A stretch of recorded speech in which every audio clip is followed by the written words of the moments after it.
আমাদের জাহিদ ভাই সহ বেশ কয়েকজন আছে, আমি অনুরোধ করবো একজন গলার চিকিৎসা এখানে রাখলে ভালো হবে। পশ্চিমবঙ্গের বিধানসভার একটা রেকর্ড ঘাটতে গিয়ে আমি দেখলাম যে তৎকালীন প্রধানমন্ত্রী বিধানচন্দ্র রায়, ডাক্তার বিধানচন্দ্র রায়, তিনি একজন বিখ্যাত চিকিৎসক ছিলেন, কংগ্রেস দলীয় মুখ্যমন্ত্রী, আর বিরোধী দলে ছিল বামফ্রন্ট জ্যোতি বসুরা আর কি।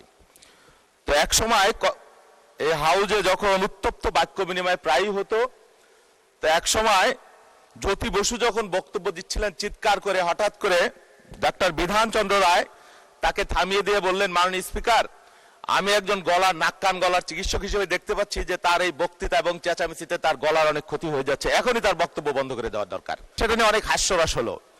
তো বিধানবাবুর কথা এই জন্য বললাম, আমাদের সংসদে মাঝে মাঝে উত্তপ্ত বাক্য বিনিময় হয়। আমাদের এখানে কোনো চিকিৎসক নাই, আমাদের মাননীয় প্রধানমন্ত্রীও চিকিৎসক না, তার প্রিয় সহধর্মিণী একজন মেধাবী চিকিৎসক, গোল্ড মেডেলিস্ট, তিনি তো আর সংসদে নাই। আমাদের জাহিদ ভাই সহ বেশ কয়েকজন আছে, আমি অনুরোধ করবো একজন গলার চিকিৎসা এখানে রাখলে ভালো হবে।